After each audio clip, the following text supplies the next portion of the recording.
A estrutura de programação, então, ela basicamente é dividida em 3 partes. Isso daqui é retornando numa revisão bem básica de linguagem C, focada, então, para programação tanto dessa placa aqui, quanto Arduinos mais básicos, então. Não pensando ainda em sistemas operacionais com tarefas, mas mais básico ainda, onde começa, então, a programação. Então, a gente vai dividir em três estruturas. A primeira é do início do código até antes do setup. É aqui que vão ser feitas inclusões de bibliotecas, definições de pinos, declaração e inicialização de variáveis. Aí depois a gente vai fazer aqui um setup, uma configuração da nossa placa. Então é onde você vai configurar o ESP32. É ali que você define qual pino é pino de entrada, qual pino é de saída, se você vai inicializar alguma estrutura, por exemplo, de comunicação serial, qual que é a velocidade que ela vai estar conectada, e se você estiver trabalhando com FreeRTOS e sistema operacional, é aí que você configura todas as suas tarefas.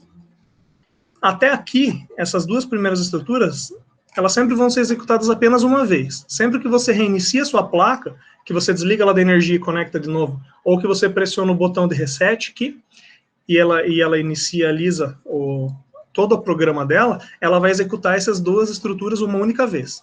E aí depois ele vai passar aqui para a parte de baixo e vai ficar executando de forma ininterrupta, eternamente, enquanto não travar ou não for reiniciado. Então, é onde ele vai fazer o loop infinito da sua lógica de programação. Você pode fazer uma tarefa, a ideia de você ter um sistema embarcado, então, é que ele fique funcionando continuamente, não que ele comece, termine e daí ele encerre tudo que ele está fazendo. A ideia é que ele continue funcionando. Mas quando a gente está falando de loop, então ele vai começar a executar os códigos no que você abre a chave dessa função, que é o void loop, e ela vai até o final aqui, e depois ela retorna para o começo e vai ficar eternamente fazendo esse ciclo. Se aqui dentro tiver chamadas de funções, ele vai sair daqui de dentro do void loop, vai executar essa função e retorna e fica eternamente fazendo isso também, esse retorno. E caso você tenha na sua programação, então, uma tarefa que está sendo executada pelo processador, ele vem no void loop, executa um pouco, aí ele para o que ele está fazendo, vai lá para aquela tarefa, executa um pouco aquela tarefa, depois ele retorna, continua. Então ele vai escalonando o tempo de processador para executar um pouco o void loop, um pouco uma tarefa e assim por diante. Ele vai escalonando o tempo, mas o void loop vai sempre ficar dando esse retorno para o início dele. A tarefa não necessariamente. Ela pode nascer na sua configuração do void setup e ela pode simplesmente, depois que ela terminar o que ela tem para fazer, ela pode ser excluída, ela pode ser finalizada, né? Então, você pode criar ela no void setup e ela pode ser encerrada ali sem ser finalizada por completo no decorrer aí do seu código.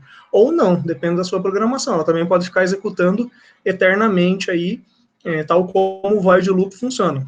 E vocês vão verificar aí com o passar do curso, que quando a gente fala de sistema operacional, na verdade a gente configura aqui no void setup as tarefas, o void loop ele não faz nada, você deixa só um delay ali, só para ele ficar executando, perdendo tempo ali, e aí, até para ele não...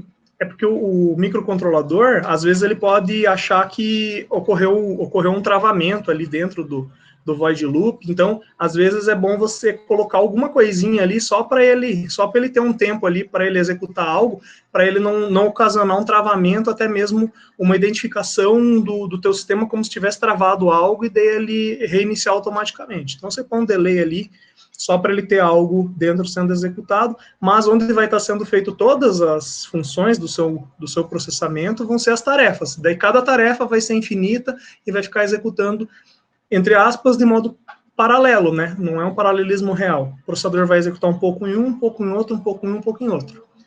Só que esse cara aqui, ele tem 2 processadores. Então você pode fazer um paralelismo real, onde você programa uma tarefa em um processador e outra tarefa em outro. Eles vão estar executando daí sim de forma paralela, tá bom?